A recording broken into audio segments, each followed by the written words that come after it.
We're talking to Mickey Barnett here, coach of MetroStars. Mickey, great 2-0 win. Although, I mean, you came out on the attack immediately from the first whistle, but I thought that Croydon did hold you. Their defence was very, very hard to penetrate, but in the second half you really did open them up.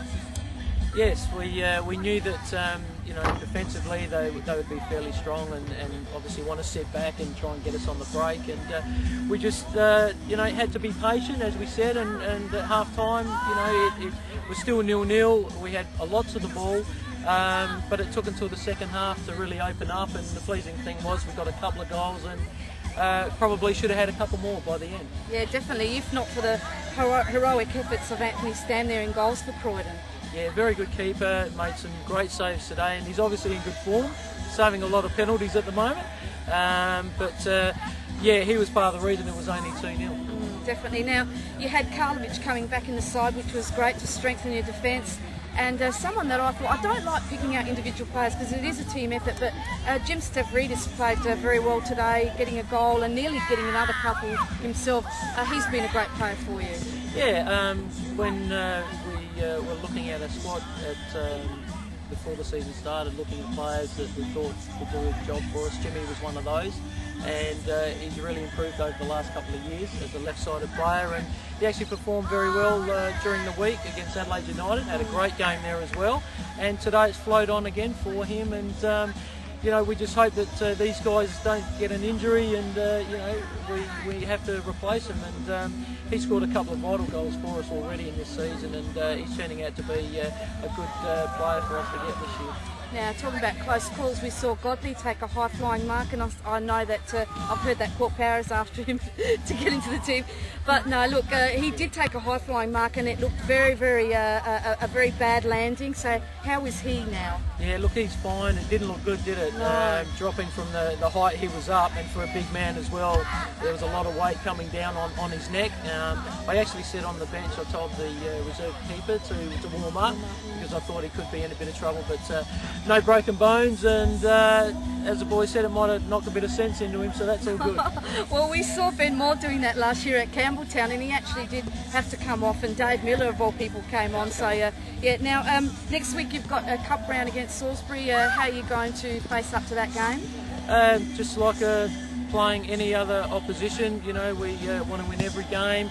It's a cup round, anything can happen. You see in the FA Cup, lower teams beat the top teams, and you've got to approach it exactly the same. And because we've got players all trying to make the first 11, we've obviously got competition for places, so the players who are in those positions at the moment need to perform each week, no matter who they play. Yeah, definitely. Now, of course, news of Adriano going over, being signed for Perth, he's leaving this week. I guess bittersweet because he was playing very well for you this season, and now he's got to get up and go, and you've got to fill that spot.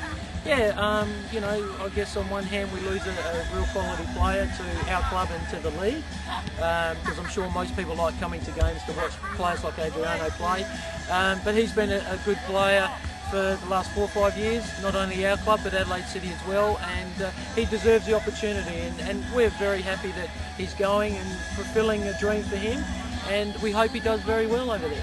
We all do, actually.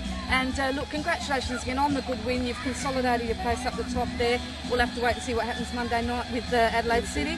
But thanks again for speaking to us, and wish you all the best in the next few games. Thanks, Matt. Thanks for your support. Cheers.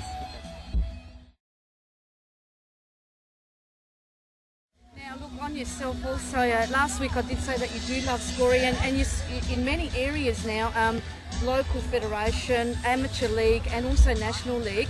Can I just say that a statistic for you, this is your 436th federation game, and for 233 goals. Absolutely magnificent stuff. Thanks.